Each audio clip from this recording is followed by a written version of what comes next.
Burj கலீஃபா விழுந்தது.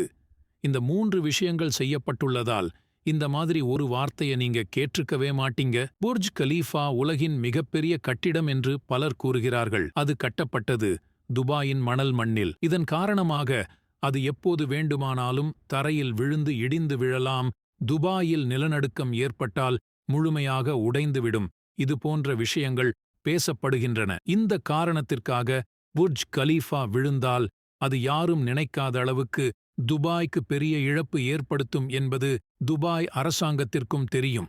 அதனால்தான் Burj கலிஃபாவில் இந்த 3 விஷயங்கள் செய்யப்பட்டுள்ளன. பலத்த காற்றில் புர்ஜ் கலிஃபா கீழே விழாது. அதன் வடிவமைப்பு முக்கோண வடிவில் செய்யப்பட்டுள்ளது.